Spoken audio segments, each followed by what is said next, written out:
Hello, everyone, and welcome to Paranormal Archaeology. Hello, ghosts and ghouls, and welcome to another episode of Paranormal Archaeology.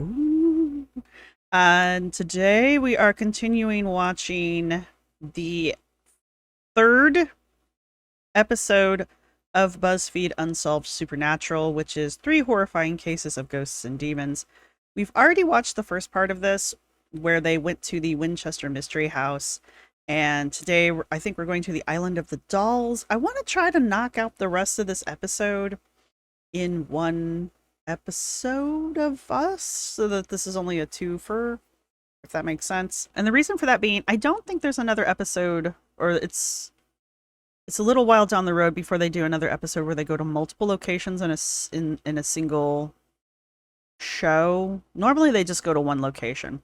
Okay, so if you're not familiar with BuzzFeed Unsolved Supernatural, it was a, well, now 7-year-old show. This video is 7 years old, where Ryan and Shane would go around the world and various locations around the United States mostly to investigate haunted houses and that kind of stuff. Now Shane is a diehard skeptic, and Ryan is a diehard believer. And the two of them together are absolutely hilarious. However, in the whole aspect of paranormal archaeology, we are looking at how, well, Ryan and Shane being our test subjects here, we are looking at how their interactions with sites, locations, artifacts, and objects, that kind of thing, even ideas, how those interactions change once they are being perceived as being supernatural or paranormal in makeup, you know? So, like with the Winchester house, we talked about the real world facts about the Winchester house and about Sarah Winchester and just in general why the house is weird. And so we talk about the real, honest, recorded facts about the Winchester house, and then we compare it to the history as Ryan presented it in this episode. And Ryan's history of the Winchester house is more of the mainstream, and it paints a picture of the Winchester house as being very eclectic, very unusual, very weird. No one understands why things are the way they are. The number 13 repeats a lot, that kind of stuff. So it makes the house seem more spooky and mysterious than it actually is, or than history would say that it is. And of course, there's real world explanations for everything. And Shane does kind of poke holes a few times in Ryan's stories and Ryan's theories. And Ryan takes it very well. That's one of the things I do like about the two of them, is like they play off of each other very well. Because there's at least one instance in the first episode where Shane doesn't have all of the information that, well, we have. And it's not a lapse in anybody's judgment or anything like that. It's just we had more information. We, the audience, have more information than Shane had at the time.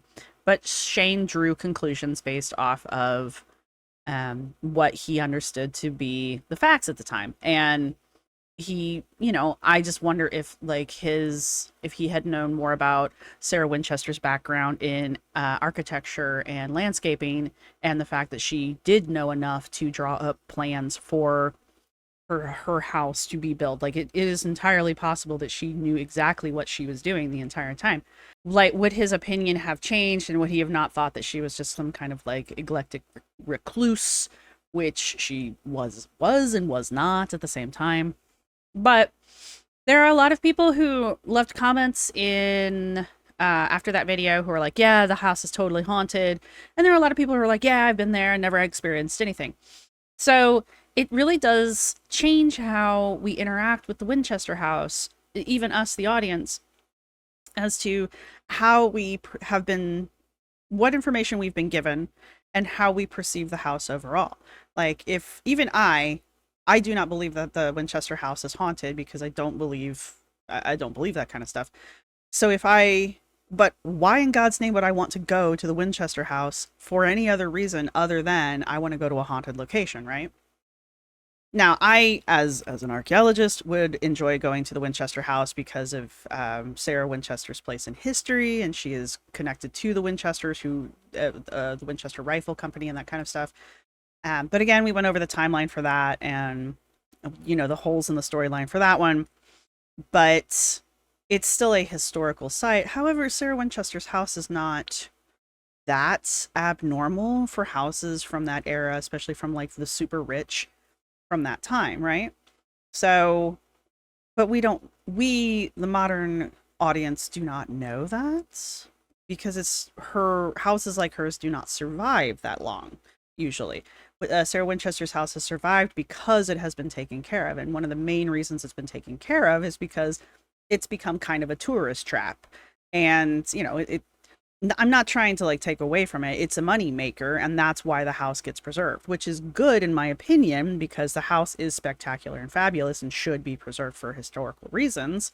I just wish there was a little bit more history being taught about it and about Sarah Winchester herself. And, I wish the timeline was a little bit more historically correct and not jumping all over the place like it tends to do, or it seems to have done when Ryan was presenting it. Again, this video is 7 years old. So, things have changed since then, probably. The panini happened, all kinds of crazy stuff's happened. Now, so this episode, again, 3 years ago, it was the first episode of BuzzFeed Unsolved where Ryan and Shane went to locations specifically to ghost hunt. So I stopped after the Winchester house because I talk a lot. And so we went over a lot for the Winchester mansion.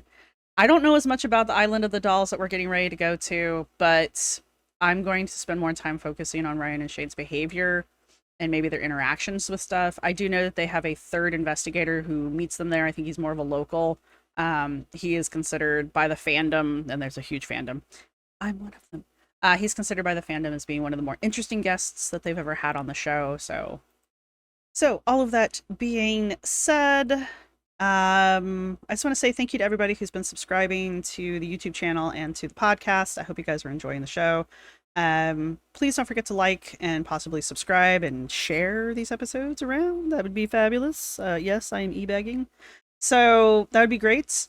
And yeah, don't forget to leave a thumbs up if you're enjoying it as well. And yeah, from there, let's jump in and get caught up with these creepy dolls. And we'll talk about why we think dolls are creepy. Why we, as humans, think dolls are creepy. But anyway, let's get into it. I have not sped this up. So we're watching this in real time, which is the other reason this takes forever. But let's go.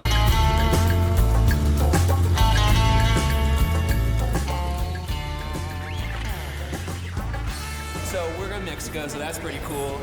We don't have to go to our next horrible place until tomorrow, so I think we're going to enjoy the city a little bit tonight.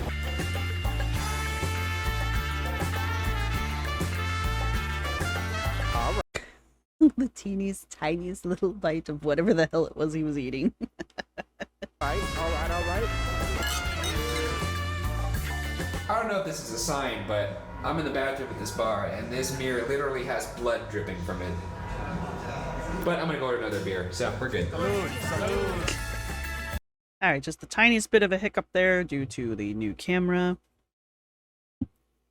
But hopefully we've got that settled. I'm giving you the eyeball camera. From Harry Potter. This is crazy.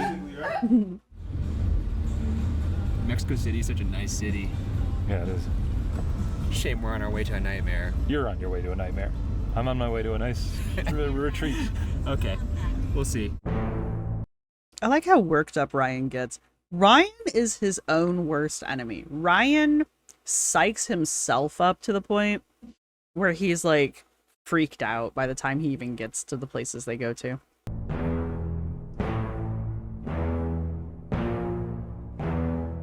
Right now we are we're being carted over to the dock. We were just sort of put on here. I don't know. I guess that's how easy it is to trick us. Hey, get on! Okay. Oh, fuck. Hey, that was almost a two-bike trolley collision right there. So, I'm actually not quite sure where we are right now. No, it's fine. You just go with the flow, Ryan. That's what people usually say on their way to their death. So I guess quit trying to eat my bagel, damn it. Leave it alone. No bagel for you. We shall see, mother. Anyway, this particular part, there's they did a Q&A behind the scenes a few years later over this particular bit. And apparently, like, they didn't actually know what was going on. And they were both like, yeah, this was probably not the best situation that we could have been in. I guess some things kind of did go a little south. But fortunately, obviously, they were able to pull out of it because we got 7 more years. Well, yeah, we got 7 years of this, so. So we survived our little trolley over here. We're joined by Pepe from BuzzFeed Mexico. Hola, amigos. Right now we're on the Hi, Pepe. outskirts of Mexico City in the ancient Aztec canals of Xochimilco, heading That was pretty cool. Ancient Aztec canals. Xochimilco, I think you said? That was pretty cool. Tell us a little bit more, Ryan. to our next location, the terrifying Island of the Dolls. This is a mistake. Oh yeah, there's also a thunderstorm about to roll in, so that's fun. Yeah, But he looks fine. Look at the kid's fine. And now I feel like a big weenie. you are a big weenie. Aww.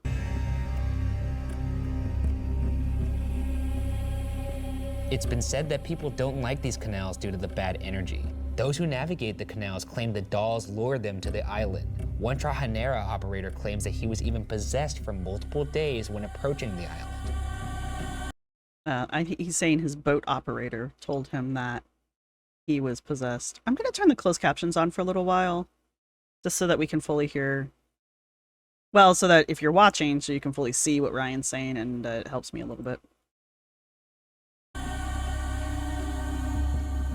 This is the beginning of a horror movie right now. It is the beginning of a horror movie. It's really pretty though. It's very, I mean, well, it's pretty in a derelict kind of way. It's very overgrown. The water is not clear whatsoever. The sky is a little dark because there's a storm rolling in. It's very green though. I think it's pretty. I thought maybe my screen was just dark, but no, the video is just dark. We're here, and it's raining. Lovely. Shall we?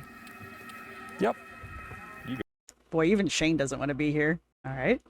I wonder if Shane will mention why he doesn't want to be here, because he looks uncomfortable. And not like, oh, it's raining, I'm uncomfortable. He looks like he's uneasy being here.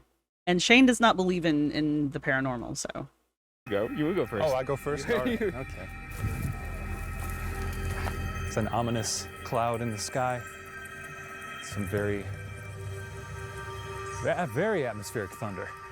Well, this seems all horrible and awful in general. And this, so, wow.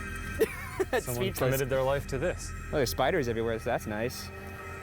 The spiders are not the most horrifying thing here, by the way. I remember when I used to do field work and we would do survey, because that's what we did. You would walk through the woods a lot, obviously. And the job is to find things. And usually we're digging holes, but every now and then we'd walk past areas where the kids have, and by kids I mean teenagers. I'm an old woman. But the kids would put dolls and stuff up, and it's always like the semi-naked, rotting face plastic dolls with the little eyes that blink open, but they're like one's stuck open and the other one's like permanently down, so they look creepy. And it's that valley of the uncanny that our brains take us into. Hang on real quick, I want to get a book. Oh god, come on, I can do this. So this is one of my favorite books ever, and I know everything's switched around the wrong way, but this is Spooky Archaeology by Jeb Card. This is hands down, it's just hands down one of the best books about spooky archaeology. The concept of archaeology being haunted and just what we're doing here, like the concept of the paranormal within archaeology. Like, we're not really looking at if an object is paranormal or not. We're looking at why it's considered paranormal and how people interact with it after it's been considered paranormal. And the thing with dolls specifically is that valley of the uncanny. And you look throughout long history, and we've used images of humans throughout human history to represent so many things, right? And once an object is out of context, especially when it comes to a supernatural or a paranormal setting. And so, like, if you go to a little girl's room or a little boy's room and you see dolls laying around, you're just like, ah, yes, children's toys, right? But you find that doll on an island in the middle of nowhere after going down these eerie, haunted-esque canals, these ancient Aztec canals that are said to cause possession, that already have a spooky history attached to them. So you're already on your way to this island being told stories that prep you for an eerie experience. And then the first thing you see when you step off of this boat are these disassembled dolls that have been nailed to boards. Their heads have been shaved. They're all hanging there naked. They've got wires and barbed wire wrapped around their necks. They're hanging from all different spots. They're nailed to trees. It's weird, right? And again, that Valley on the Uncanny, we can relate our own physical bodies to that of a doll's, because that's what a doll is mimicking, right? So it's not very hard to say that by seeing these images of these disembodied bodies being nailed to trees, hung from stuff, very eerily displayed, we can kind of easily put our own physical forms into those positions. And, well, nobody wants to be in any of those positions. But it also invokes the idea of like the same kind of eeriness that if you were to go into like a cemetery or that kind of a situation where you are surrounded by the unknown and obviously surrounded by the deceased. It's kind of the same eerie feeling, right? So Jeb talks about that a lot in his book here, just the concept of how people, because items are out of context, we don't know the story. The history has been lost to why is that doll even there? Who brought it there? Why is it there? What's it doing? What's it represent? All of that is lost to us. All we have is our immediate interaction with it and the stories that have arisen around that object, because humans hate not knowing what's going on. And if we don't know what's going on, we will tend to make up stories to fit into it, to make it make sense, right? When people are like, make it make sense. And then other people are like, challenge accepted. So that's what's going on here with the dolls. And that's why the dolls are so spooky. And because you've got this oppressive, very run down, there's spiders everywhere, the trees are overgrown, the underbrush is overgrown, the buildings are dilapidated and falling apart. They've already been through kind of a little bit of a real world scare for their own safety getting here. And now this thunderstorm is rolling in. It's just like the perfect atmosphere for both of them to be on edge, right? As I said, when Shane very first got off the boat, you could tell that even he was unsettled by where they were. And I wonder if he goes into why, and we'll find out later, hopefully. But just in general, like, you can tell that they're both uncomfortable here. Ryan for supernatural reasons, Shane, I'm sure, because something is upsetting him about. And I would imagine the setting itself is just a little weird. It's a little weird. But anyway. I see. I'm more concerned about the spiders than the ghosts. Is that right? Yeah. This island is not as pleasant at night.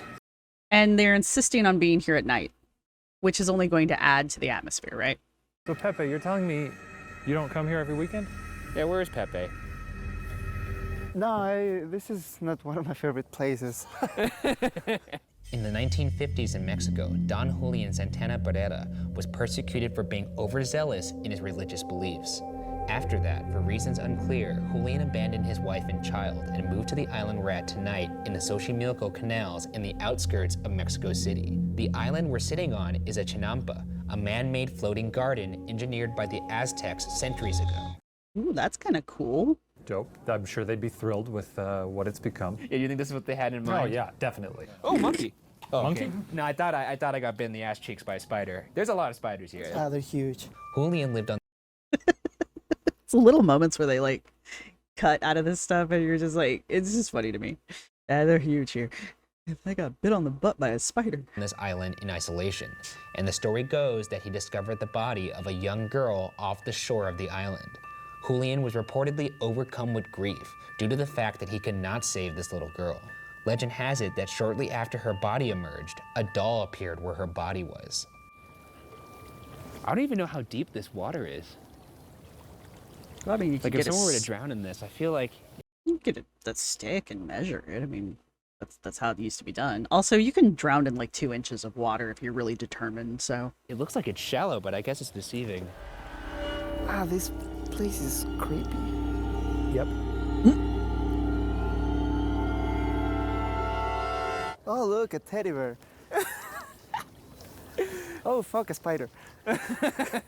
Julian thought the doll probably belonged to the girl, and he hung it up on a tree on the island. His reasons for doing this vary depending on who is telling the story.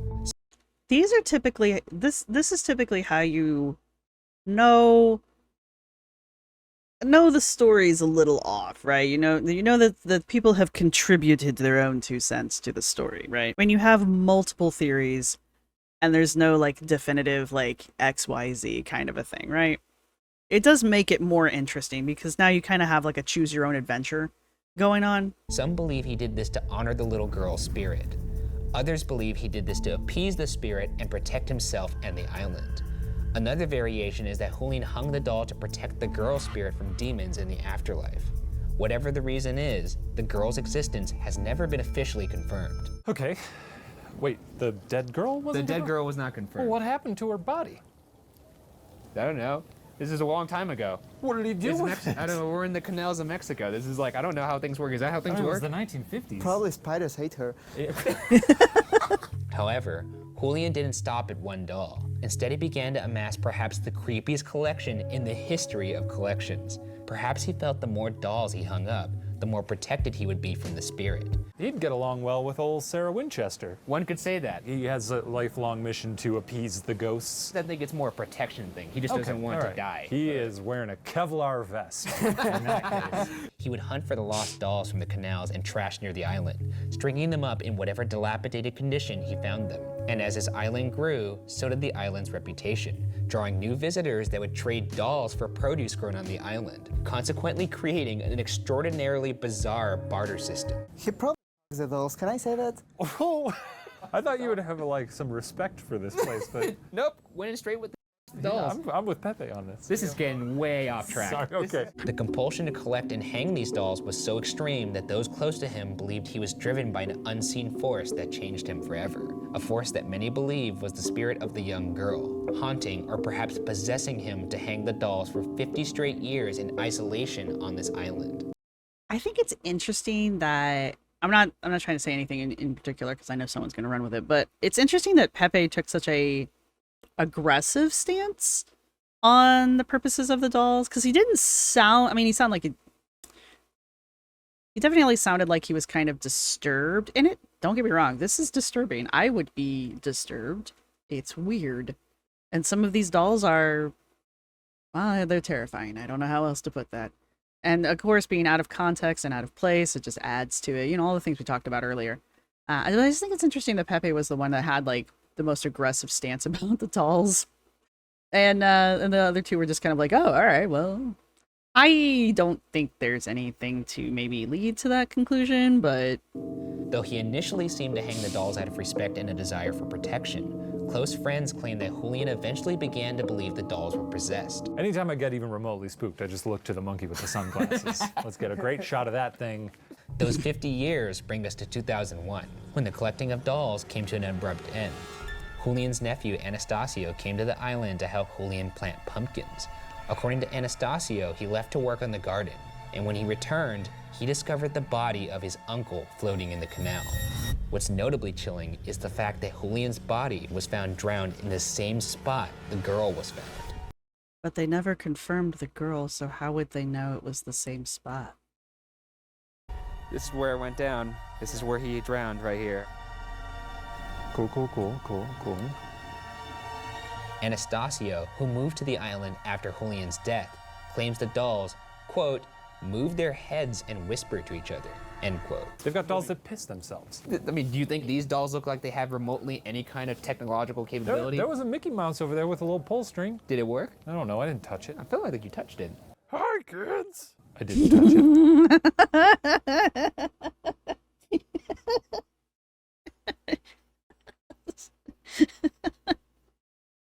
I feel like you touched it. I didn't touch it. Her, Chris. It's totally touching it. I did touch it. Oh god. Oh god. Who do you think haunts this island? ¿Quién cree usted que esté como en la isla? Pues la muchacha que se ahoga en 1950 porque en las noches se escuchan voces de mujer. Y mi tío cuando estaba en vida caminaba con sus tenis y su bastoncito, ahora se escucha igual. So, for those listening, he said, Ryan asked, who do you think haunts the island? Pepe translated, and the man answered, I believe it's the spirit of the little girl. And also, my uncle walked with a cane when he was alive, and at night you can hear the little girl laughing, and you can hear my uncle's cane. That was a brief translation. Is that a bed? Is that a guy? Wait, what? Should we poke it with a stick? How about you, Shane? You poke it with a stick.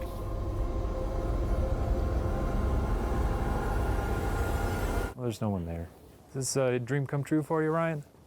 I can't say that. Don Julian Santana Barrera was 80 at the time of his death. Some people think that the dolls, or the spirits that inhabit them, might have killed Julian. Sure.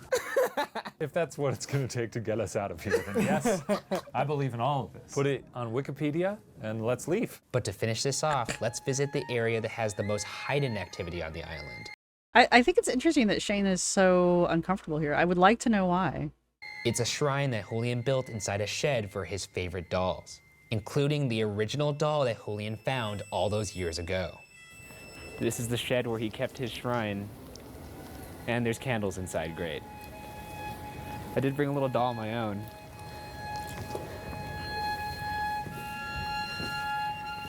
The music they add into this is not helping, honestly. This seems like a good spot to leave it, right? Or should I put it in the lap of the original? This is a fucking nightmare. I don't think I've ever heard Shane be disturbed at an area. To be fair, this is very unsettling. If you can't see it, there are just hundreds of dolls. And on top of everything else, it's just very dilapidated and very unsafe, like structurally looking. So at any moment, you're expecting this building to just kind of topple over on top of you. Plus, there is a giant thunderstorm rolling in, and it might be what has him on edge more than anything. Oh, man. There's the original right here. What? Where? The one that looks... Oh, the fuck? What the fuck was that? Holy shit balls. I was just about to put the offering on the original doll and then... Holy shit, look at the spider coming out of it. Oh my god. Oh, fuck. Yeah, these are fucking huge. Let's go. This is also his favorite doll right here. Okay, I don't care what his favorite... Fuck that. Let's go. Okay, it's the spiders. The spiders have him on edge. There's cats right there. Aww. Oh, fuck me. There are spiders everywhere. Look at the size of that thing. And now they're being attacked by spiders. And cats. The cats are trying to avoid them, actually. Go under. Okay, Okay. we've had our fun. We are leaving this island. Where's Pepe? I'm over here. Ah, fuck. Spiders. Oh, this is the island of the spiders, not the dolls. Oh, they're everywhere. Ah, Jesus Christ. Then you just run into possessed dolls? Toodaloo, Julian. Can't say it was pleasurable. I mean, if you really wanted to learn about the history of the space, and if you really wanted to get a good look at the space, you probably should have gone during the day when there was, like, I don't know, light.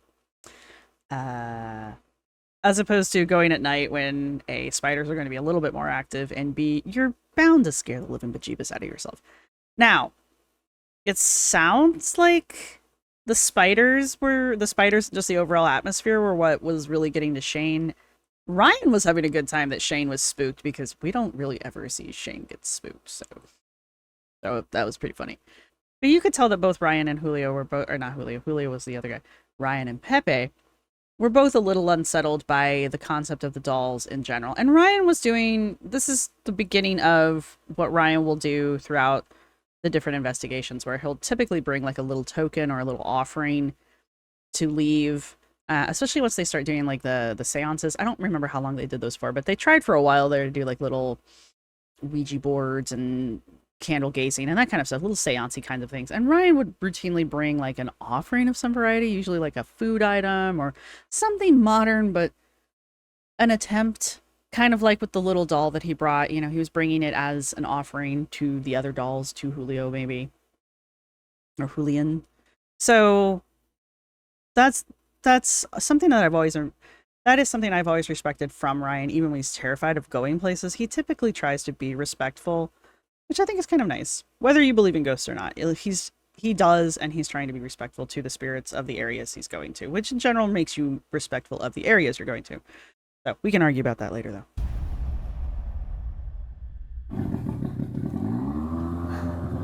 Okay.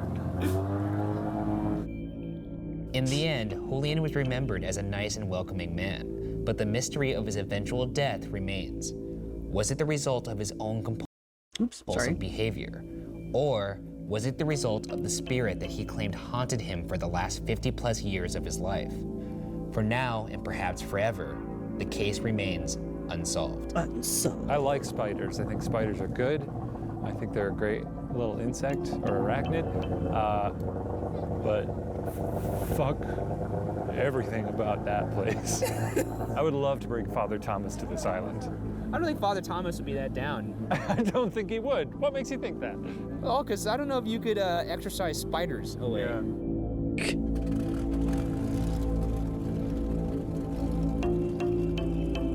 All right, on the way to Kansas. It's gonna be our showdown with the demon to end the trip. We've defeated the spiders. Kill all You defeated the spiders, did you? Because the spider seems to be just fine. the We set spiders. that whole island on fire. We survived the spirits of Winchester. I got my holy water ready. I'm ready for this showdown. I don't think you are, frankly. Apparently Ryan lost his holy water at the airport. They apparently made him pour it out. Right now, we're on our way to a house widely considered to be infested with a demon that tortured a young family. The grand finale. We're going to the Sally house.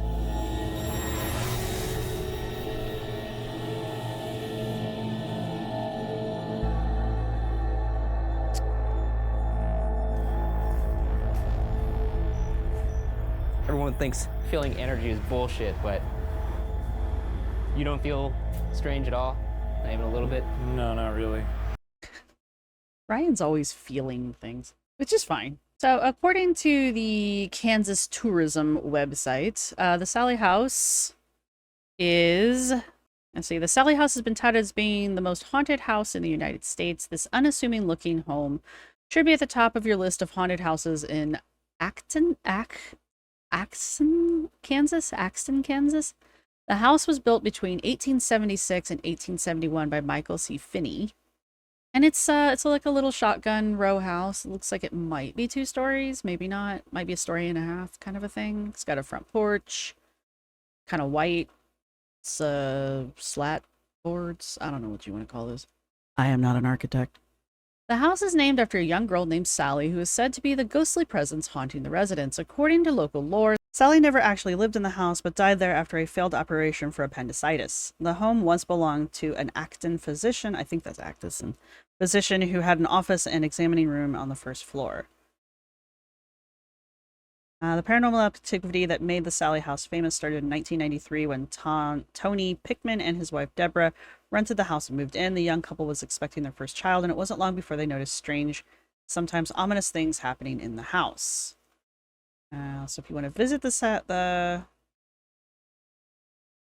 my friend and I did a self-guided tour in August of 2023. I'd read a little bit about the house's history before going, and I was a little underwhelmed by the house's modest appearance. The Sally house is located in a neighborhood of impressive Gothic homes, and I expected the most haunted house in the U.S. to have a creepier curb appeal.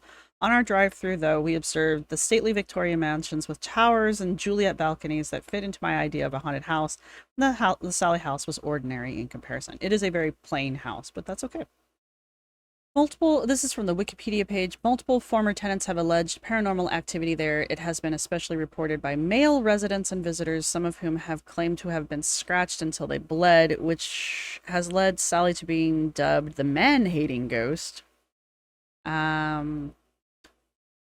This could be because the last thing Sally saw before death was a male doctor whom she believed was torturing her. There's no way to know that. There is a Sally House full-length documentary. I know they go back to the Sally House at some point, so I will definitely watch that in preparation. No, here we go. The house was listed on the real estate website Zillow for $1 million in February of 2016, but dropped to $4,999 or $400,999 in August, and was taken off the market in 2017. Did somebody buy it? Who owns it? I'm sure Ryan will go into the surgery of Sally and the failed surgery of Sally. However, there is no physical evidence of a Sally living or dying on the property, and it has been said that the mayor made the story up as a publicity stunt to attract more visitors to the city of Kansas. It's possible. Anything is possible. So I guess what's really going on here is there's not a whole lot to really be known about the actual Sally House, like the history thereof. Okay, it's a brick structure. All right, there we go. I got a better picture of it here. So it is a 2-story brick structure. It's got a nice porch, shingle roof. Very, very plain. It's very plain looking. It's actually fairly modern looking, honestly. There's a website called visitoxton.com. I am positive I'm pronouncing that incorrectly. A waiver is required to visit the house due to potential for personal injury, though no serious injuries have been reported since the tenants in 1993. You can book a stay overnight at the Sally House for $125 per person with a 2-person minimum, so $300, and you and a friend can stay over at the Sally House. There are self-guided tours. It's $20 for an hour, and you can go weekdays, Saturdays, and Sundays. Basically, this webpage just kind of talks about all the different spooky things that have happened at the Sally House, but there's not a lot of history about the Sally House itself, like the house itself. I do like the windows, though. I should recreate the Sally House in The Sims. That'd be kind of fun. But yeah, like I'd like to know a little bit more about the actual, like, A, the town, B, the structure, C, this doctor who apparently lived here. Who was the house built for? Was it the doctor or was it someone else and then they sold it to the doctor? Did the doctor even exist? Kind of a situation type deal. Wow. There's my 2 worlds colliding. So, all right, let's get back to Ryan and Shane and see what they have to say about the Sally House now that I've done the bare minimum research on the internet about the Sally House. Like I said, I know they go back to the Sally House. I think it's at the end of season. It's the last season that they're with BuzzFeed. They go back to the Sally House. So it'll be a minute before we get to that episode. So I have plenty of time between now and then to do some serious digging into the Sally House. But we'll see what we can find then. Now, to bring up Jeb's book once again. Jeb offers this concept of forgotten time. He brings up the concept of lost historicity, forgotten time, and mythic time. And I think all 3 concepts kind of collide in something like the Sally House, where there's not a lot of known history about the Sally House. There's not a lot of preserved history about the Sally House. And so that would qualify as like the forgotten part of it. And again, the mythic time goes to the idea that, like, if you go far enough back, the human memory does not go that far back in time. And then we as a group tend to lose the collective memory of a place, right? Sally House is kind of one of those situations where I feel like you could argue that's happening here at the Sally House, because again, it's not well documented, and all we have is this one story about this physician and a little girl named Sally. And again, there's no records of this girl existing, and I guess the woman being her mother, who has no name. So Sally has no last name, her mother has no name at all. Where'd they come from? Did they live in this town? It's not that big of a town, kind of a situation. And so in order to kind of fill in the blanks, the supernatural and the paranormal have been invoked in order to fill in the blanks. I'm not entirely sure at what point Sally gets transformed from being the ghost of a little girl who died during surgery to a full-on demon, but I guess we'll find out as we watch.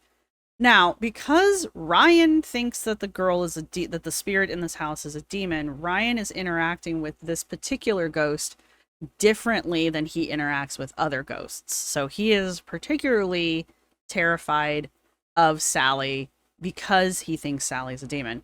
Shane, on the other hand, will also interact with Sally differently because Sally is purportedly a demon than he interacts with ghosts in general. And this is another one of those things where this is another point where I'm saying, like, people's interaction with the paranormal and the supernatural there is different than how it would be if they just went to, like, Rando House. Why would they even be going to Rando House in the first place? You know, exactly. But Ryan and Shane both have behaviors that they have around normal, quote unquote, normal ghosts, and they have varying behavior when they are around, quote unquote, demons, right? Whether you believe in either of those two things is irrelevant. It's also irrelevant if Shane believes in them or not. Even as a skeptic, Shane's behavior changes due to the classification of the supernatural entity that he is interacting with, right? Even though he doesn't believe in either of them. Oh shit, what up? I'm taking a selfie with some demons, yo! Hell yeah, what? Case in point. Great. That'll be good. Gonna snap that.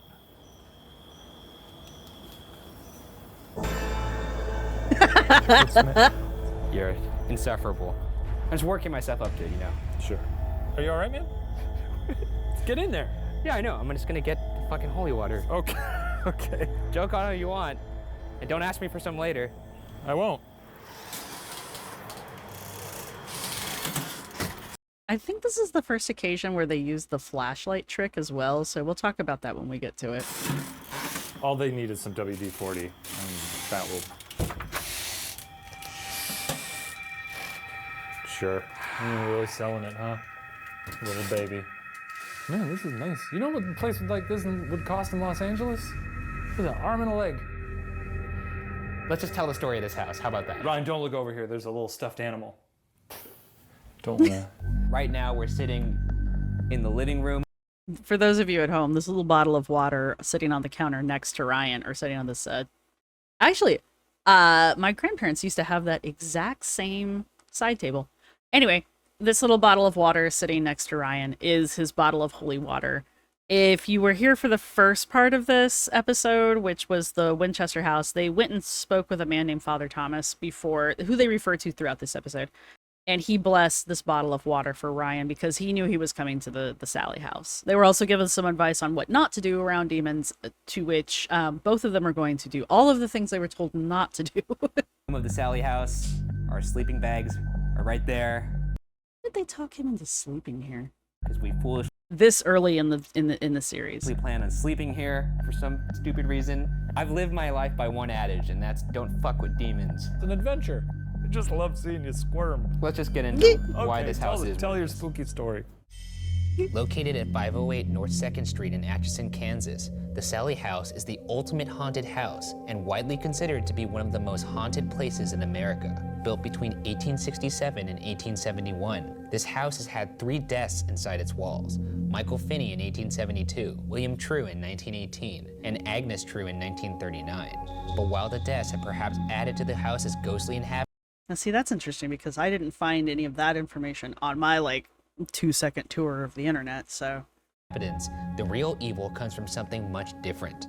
All right, I think he's here. So we call the paranormal investigator over. Sure. We called the paranormal Ryan. investigator. Eric Ginsbrenner. Shane, Nice to meet you. I think this is all bullshit. Just put it all out there right at the beginning. Half of it is. I brought a little bit. I'm not gonna communicate with shit. I would do nothing to invite them into any kind of conversation. We are. You're already doing it. I'll be standing in the background. While multiple residents of the Sally house have experienced paranormal activity, it wasn't until the 1990s when Deborah and Tony Pickman moved in that the activity was fully realized. What follows is based on their first-hand account of what started as a small haunting and later developed into a living nightmare. Living nightmare. Deborah and Tony Pickman moved in on December 31st, 1992. The haunting started small. Lights in their house would dim. Their dog would bark incessantly at the entrance to the nursery, and their newborn baby would wake up every hour. Quote, Because newborn babies are known for sleeping constantly without interruption for long periods of time. quote, as if someone was playing with him, end quote. The Pickman's neighbor could see the nursery window from her house and eventually asked Deborah why she kept the light on in the nursery all night long with the baby sleeping in there. This question came as an icy shock to Deborah, who always turned the light off. Oh. It was a little weird, right? Yeah. All right.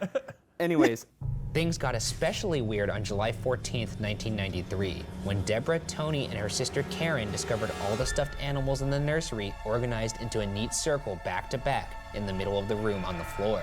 The three of them figured it was one of them playing a practical joke, so they put the animals back, turned off the light, and went downstairs.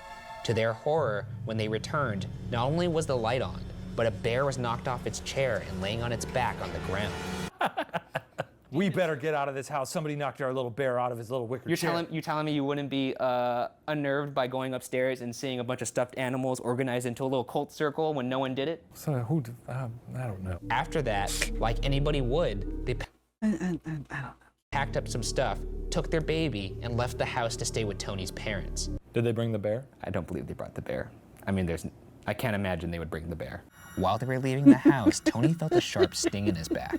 When they lifted up his shirt, they discovered 3 long scratches. Is this the actual picture? Tony would continue to get viciously scratched as time went on, and in one instance, a scratch manifested while on video. The Pickmans eventually would turn to a psychic. So I would have preferred if they showed us that video. Maybe they didn't have copyright to it. Never mind. But I still would have preferred if they had shown us the video. I know I disturbed you. I'm sorry. My cat is mad at me now. I bumped him. Who picked up on a presence named Sally. How'd they know it's named Sally? If you're here, or any spirit that's here, let's communicate. Here's a flashlight. If you Ah, I see. This is where they learned the flashlight trick. So this gentleman here is a paranormal investigator. That's how they introduced him. I'm guessing he's part of the local ghost hunting groups. One of.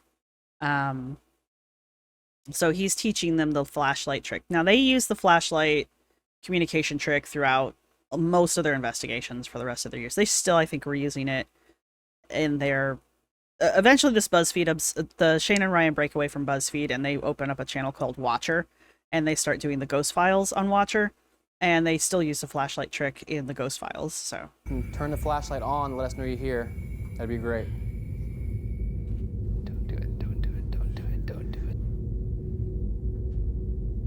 It's a little monkey. We saw one of those on the island of the haunted dolls.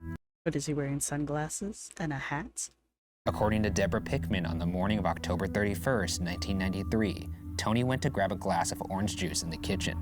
When he turned around, he saw a little girl in early 1900s clothing. Shortly after, he sketched what he saw for Deborah. All right, we are in the kitchen. Please turn the light on for us. Please don't do it. Demon?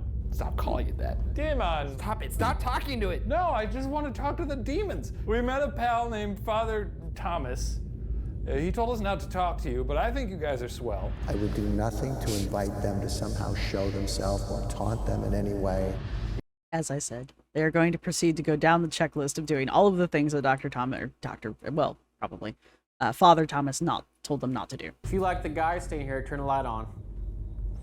You're fucking crazy, Shane. If you don't like us, turn it on. Please don't turn it on. Please don't. Ah! Oh God, I love Ryan so much.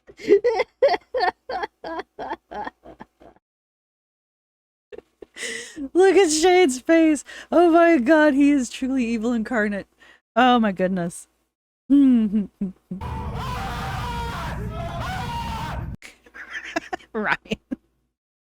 To be fair, he does calm down quite a bit from this point forward. What the fuck? Oh shit! No!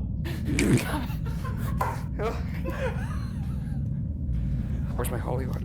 Where's my holy water?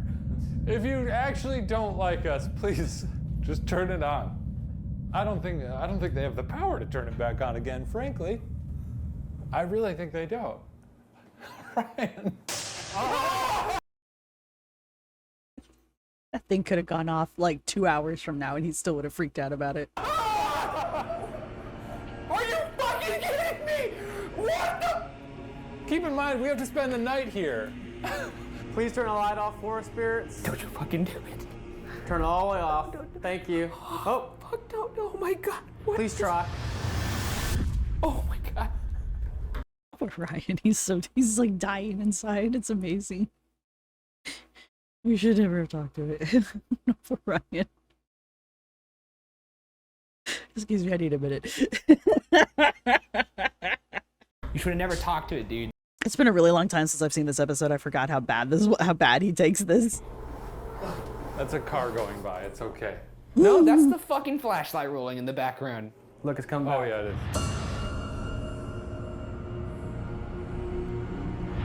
It's a flashlight. It rolls. It's cylindrical. But it shouldn't roll back and forth like What? that. You should have never talked to it, dude. What is wrong with you? In what may be a curious coincidence, a former resident who lived in the house shortly before the Pickmans said, quote, "My daughter was 5 at the time. She had an imaginary friend, Sally. I would scold her for something and she would come back and tell me, I didn't do that, Sally did it. Or Sally told me to do it." When shown Tony Pickman's drawing 11 years after they moved out of the house, the daughter identified it as her imaginary friend from her childhood. It also looks like a bad drawing of a Raggedy Ann doll, so, I mean, also, kids and their imaginary friends, like, every single one of my nieces and nephews had an imaginary friend, and every single one of them blamed their imaginary friend for things, so. Do not be afraid, do not be afraid, do not be afraid, do not be afraid, do not be afraid. Do not Fear is the mind killer. be afraid. Hey, just sit down. It's fine. Okay. Oh, don't hurt your. Oh, fuck, okay, sorry. I mean, sure, we don't know how to explain that. Maybe it's just, flashlights are funny like that. The Pickmans also reported fire. I like that Shane has immediately gone into damage control, and he's just, like, trying to talk Ryan down. Fires that would start on their own. In fact, 2 former residents before the Pickmans reported fires starting inexplicably in the room that would eventually become the Pickmans' nursery. The activity continued to escalate beyond fires, however. A lamp was thrown at Tony's mother. Tony reported hearing scratching behind his bed.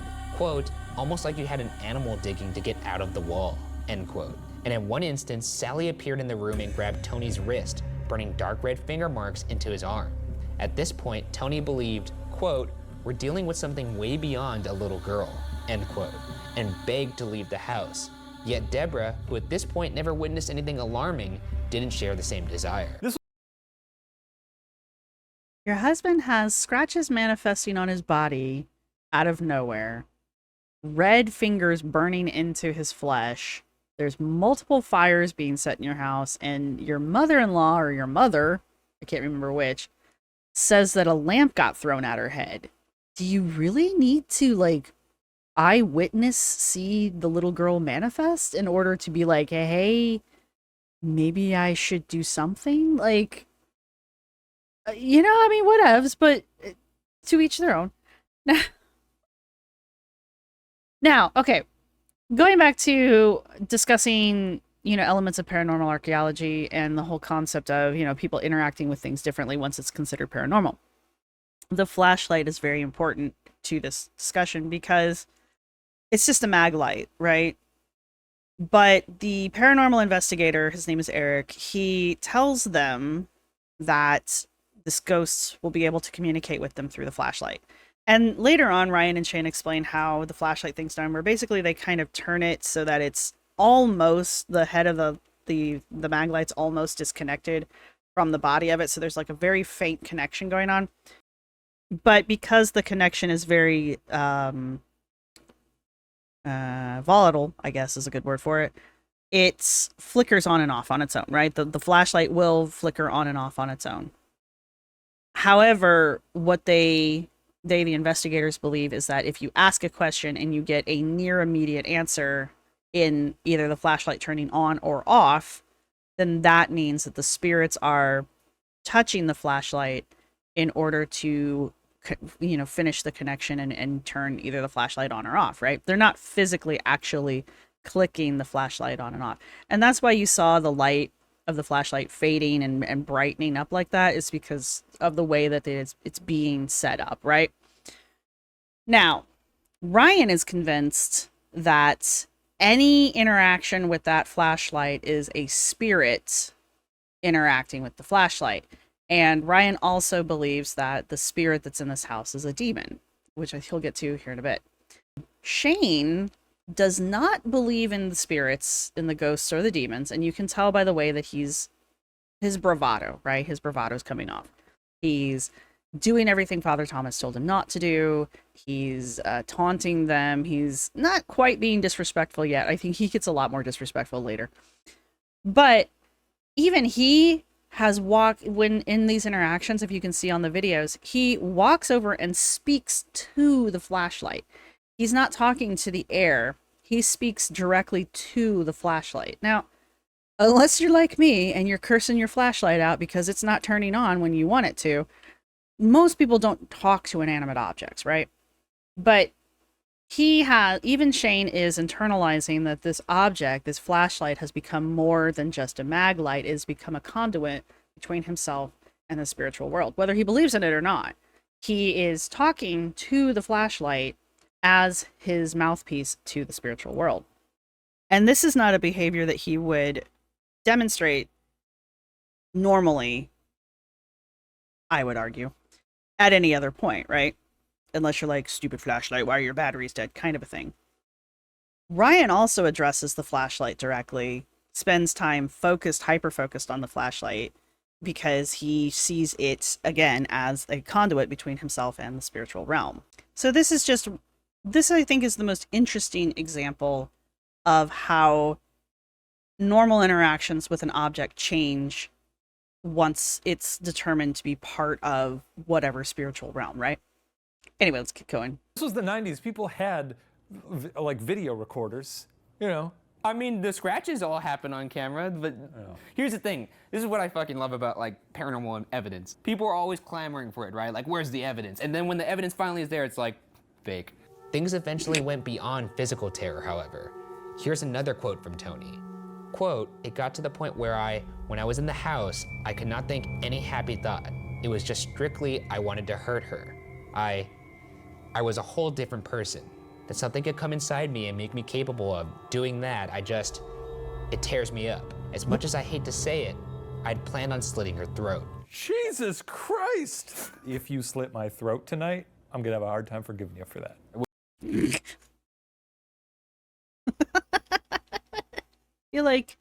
I feel like that's going to end a friendship. Will you haunt me for the rest of my life? No, because I'll be dead. Well, Ghosts aren't real. Oh, okay. Fair enough. In 1994, the Pickmans finally moved out of the house. But at this point, you're probably wondering, who is Sally? From what I could find, records show that a Sally Isabel Hall did indeed live in the house in 1905. I would like to see that record because, again, my 2-second tour of the internet says that there's no record showing that there's a Sally that lived in the house at all. But she was actually a 34-year-old there we go. black woman. Wait. What? Hear me out here. Okay. While this may seem damning at first, the implications of this are actually quite horrifying. If there was, in fact, never a girl named Sally who lived here, then who or what was this alleged spirit presenting itself as a little girl named Sally? That question led me to this piece of research.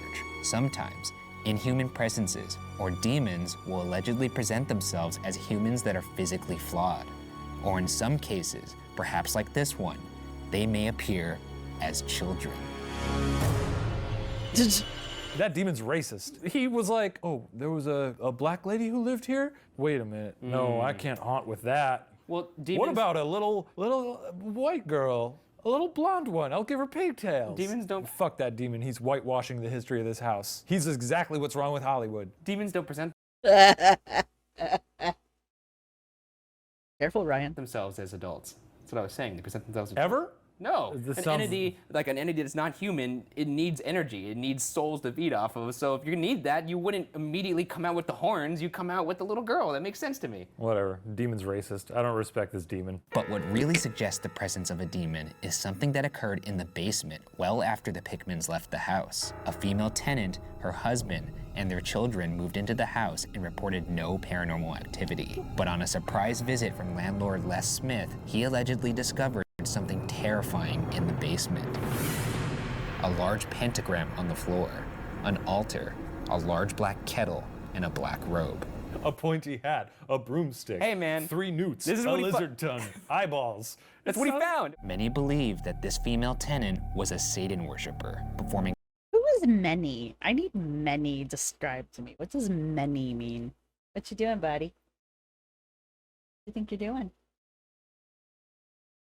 What? Thinking about trouble that you're gonna go cause? Thinking about all the things you're gonna go do? I go chase some cat toys and go outside and chirp at the birds. Is that what we're thinking? Oh, thank you. I don't know why. You can't talk to your cat like a normal thing. Like, nobody speaks to their cat normally. No, they don't. No, they don't.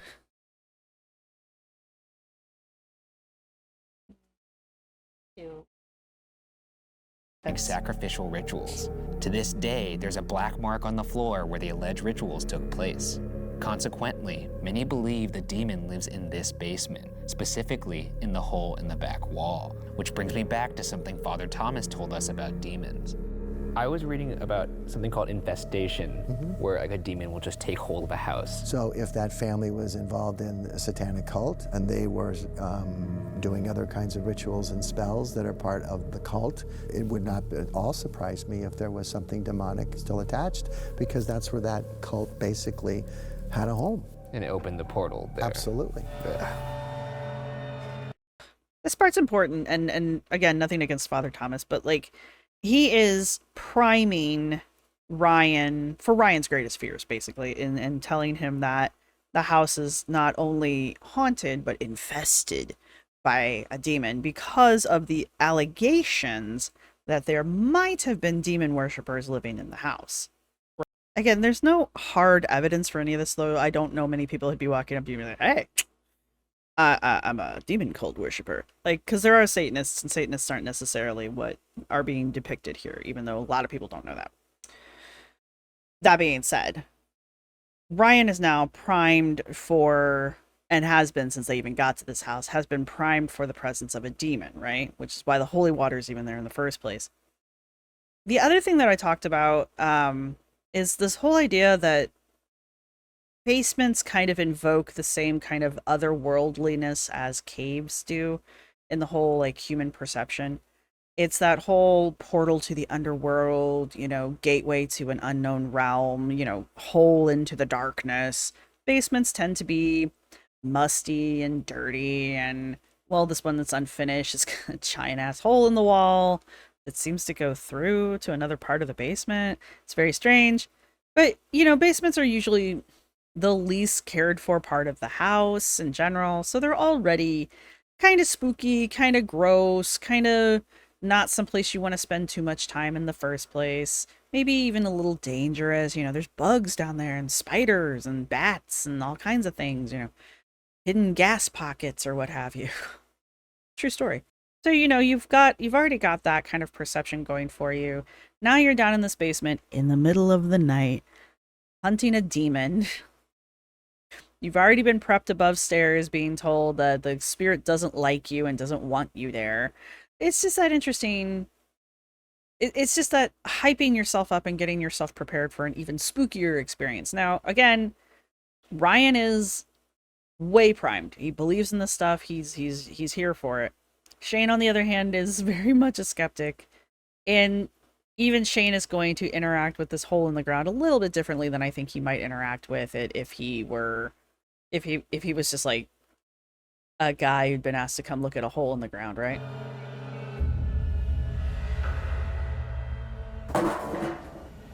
So if you're there or in the hole, you must speak to us or communicate with us. Turn that flashlight on. Please don't, please don't, please don't. That's me. Sorry. Oh, thank God. Okay, thank you, So we're God. giving off high MF here because of this. Whoa. Oh, that thing. So that's a false read. But since there's a lot of electricity coming through here, that's saying they can feed a spirit. Oh, that's good. Let's feed it more. Why not, right? He's hungry. If you want to eat my heart, turn that light on. I think this demon's a wimp. He's lost his mind. You want to lay on the pentagram? Here we go. You're out of your mind. Rock and roll, buckaroo. If you want to eat my heart, turn that light on. If you want to eat Ryan's heart, Don't turn that stop light putting on. me in your shit. Our old pal, Ryan Bergara. Stop. We're a package deal. Oh, no way. Yeah, Ryan's face. Oh my god, so good.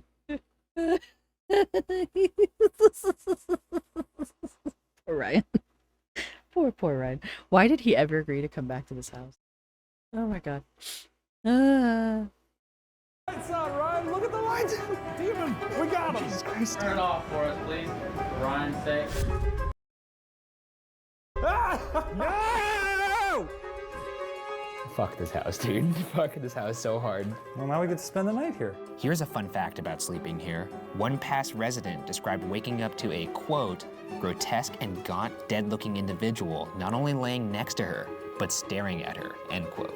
Here's the thing, I discount almost 100% of I saw it in the middle of the night things because sleep paralysis, oftentimes most people wake up and see shit. If I wake up tonight and there's this grotesque looking thing laying next to me and just staring at me with its fucking stupid beady eyes open, I'm gonna shit myself. There's gonna be poo in my sleeping bag. And I'm just gonna carry out the sleeping You're bag. just gonna full of roll it poo. up, put I'm it gonna in roll the it up, garbage can. put it in the garbage can. My big fucking poo burrito, and that's I'm never coming back. I'll leave all the shit. I'm fucking never coming back. Ryan's got a game plan. That's the important part. The fact that we're sleeping in this house after what we saw is astounding. I'm proud of you, Ryan. Time to sleep. Lights out, I guess. Fuck. So we're gonna sleep here all night. It's gonna be dreadfully quiet. You know, it's weird thinking what's directly below us is that basement. Why would you say that? I'm gonna get closer to you. I don't care. Okay. Every little pin drop that you hear, every little creak, it's gonna make your butthole tighten. Do not be afraid. Do not be afraid. Do not... I thought I saw something move out the corner of my eye. I will stay in this house till 5 a.m. If I sleep, I sleep. If I don't, I don't. I think it would be a sleep-full night for me if it weren't for you. Oh, the light went out outside. Did you turn that out? No. Yeah, you did. I didn't. No. Oh, weird. Sometimes I can't tell if Shane was actually noticing that something strange happened or if he's just screwing with Ryan because he can. And nope. I'm man enough to admit this is not happening tonight. I can't. It's not happening ever. Okay, man. Look, Okay. it's okay. I think I just blacked out. You're giving up? Don't say it like that. Well, I mean, that's what's happening. Here's what I'll do. The witching hour is at 3, right? Why is it 3? That's to mock the Holy Trinity. Sometimes you'll hear 3 knocks. That's a demon. When it hits 3 o'clock, Uh-huh. I will be quiet for 3 minutes. No, you won't. I will. Can you give me time updates, like 1 minute, 2 minutes? Yeah. 3, 2, 1.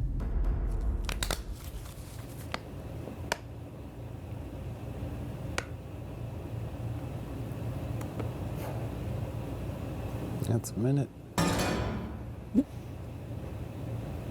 Look at his not poor a little minute. face. 3, 2, 1. Done. Oh, thank you, Jesus Christ. Were you freaking out? Yeah. The wave of relief that just is sweeping over my body right now. There's a part of me right now that feels foolish for getting up. But You should feel foolish. are you trying to convince me to stay in here? Well, no, I just think it's silly to just give up at the last minute, but whatever, it's no big deal. Look, you made up your mind, you're done. You don't have it in you. Stop saying that. You're making me want I'm to just do saying, you don't have it in you, it's fine.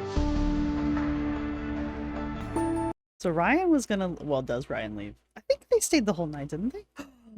Dramatic pause. Place your bets now. Does Ryan stay until 5 or does Ryan bail around 3? Do not be afraid. The editor is cracking me up in this.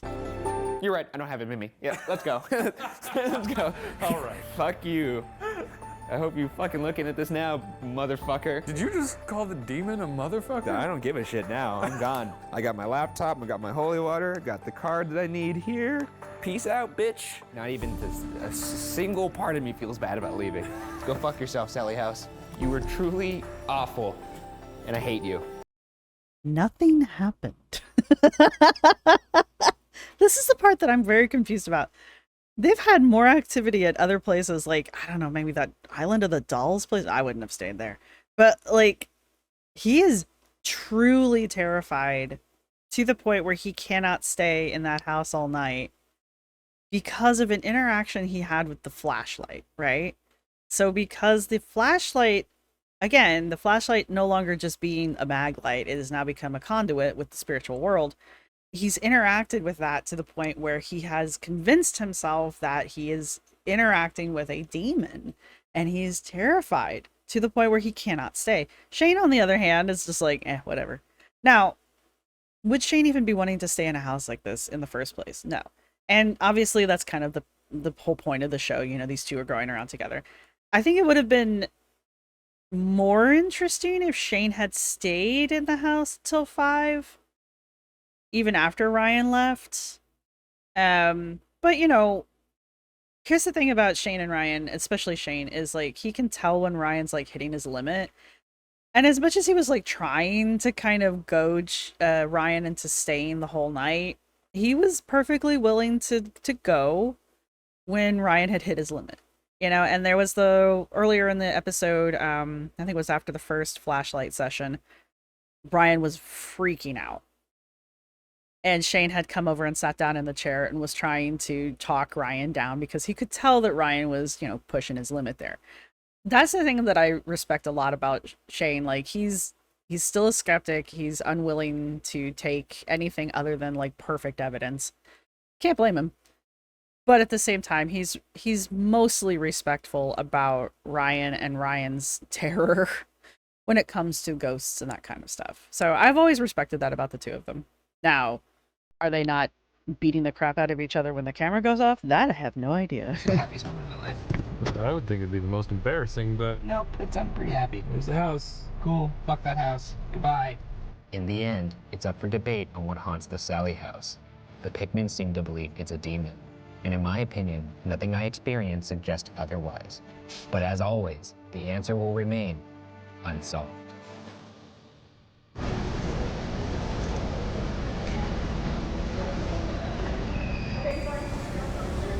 All right.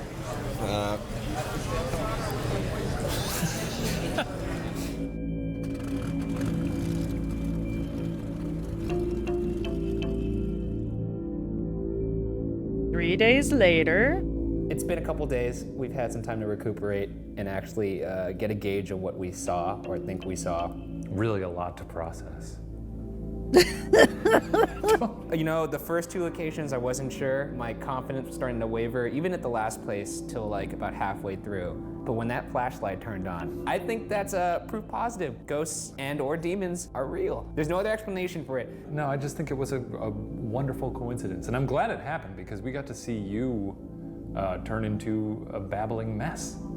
Coincidence 5 times in a row?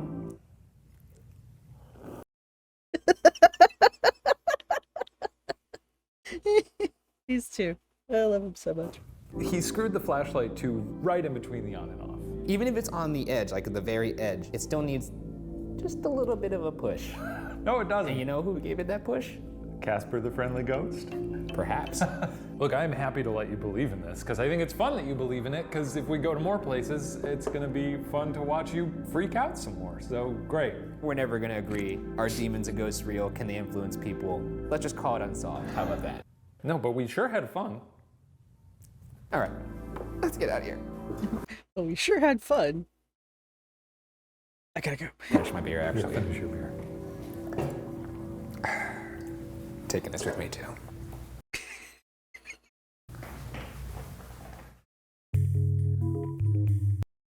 So that's the end of the the third episode, but the very first episode where Ryan and Shane went on location to investigate some supernatural stuff. Before this, I said this in the first episode, before this, there were 2 other episodes, one of them discussing like the Men in Black, and the other one, I completely forget what it was talking about, honestly. As far as the scope of what I want to be doing here, we're not really gonna, because I know there's some other episodes where they just kind of sit around and discuss something slightly paranormal. They don't actually go on location. I won't be covering those with this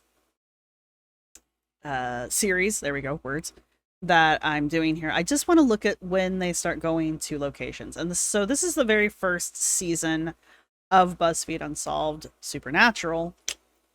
And I don't really remember how many episodes they go on location for, but we will cover all of those, and then we will move on to season 2. And that's my plan, is to progress through the seasons until we get to the end. Now, I know that they are gearing up for, or supposedly they're gearing up for another season of Ghost Files. Ryan and Shane are, with their new channel Watcher. And I think what I might do when the new episodes start coming out is I plan to react to those as they come out, like give it a couple days or something like that, and then react to those as they come out, because I want to keep kind of in real time with this, as well as reacting to the past. But other things I want to look at is just kind of the evolution of both Ryan and Shane and their interactions with the supernatural throughout the show. I do want to spend a little more time catching up on like the locations they go to. A lot of the locations they go to are pretty famous, so I think they go out to Penhurst, and they spend some time in Alcatraz, and they go to some fairly famous, well-documented places that are historically documented on top of like paranormally documented as well. So it'll be easy to kind of compare their stories to the real world. Unlike the Sally house here, where Ryan has some details that I wasn't able to find, and that's probably because they have a team doing this research, and it's just me and the internet. But I think, like I said, between now and the next time they go, which again is like 7 years worth of episodes, not 7 actual real years. We won't take that long to get through these. But I think between now and that episode that they go back to the Sally house, I've got time to do a little bit deeper research and see what all I can actually find out about the actual house and all of that. Again, I'm not doing this necessarily for debunking, but it is important to look at the real world information versus the paranormal world information, so that we can just kind of compare and contrast. And that's also the other reason why it's really nice to have Shane there along with Ryan, because Ryan, typically in these kind of shows, everybody's a believer and they're all looking for evidence, right? Ryan is the one looking for evidence, and he's trying to find evidence not only for himself, but also something that will convince Shane to at least admit that there might be ghosts, which I don't think he ever finds anything. So that's kind of my plan going forward with this series. I hope you guys have enjoyed it this far. If you have made it this far in the episode and you are somewhere where you can put an emoji in the comment section, go ahead and put a doll. I feel like a doll is a good thing to put down there. Or a girl emoji if there's no doll. I think there's some dolls. Anyway, that's your emoji hunt, is a little girl or some dolls down in the comment section. Let me know what you guys think. Have you ever been to the Island of the Dolls? Have you ever been to the Sally house? Let me know if your experiences are matched to these. Let me know what you think in general of these kind of things. Have you ever experienced somebody changing their behavior around an object once it becomes, or a site, once it becomes paranormal or haunted in some way? And yeah, let me know what you guys think about the series down in the comments section down below. Don't forget to like and subscribe, and it would be great if you could share me with your friends. That would be fabulous. And until next time, everyone, keep your flashlights close and your holy water closer. See everybody next time. We hope you've enjoyed this episode. Be sure to like and subscribe, and once again, share us with everyone you know. And hopefully, we'll all survive until the next episode.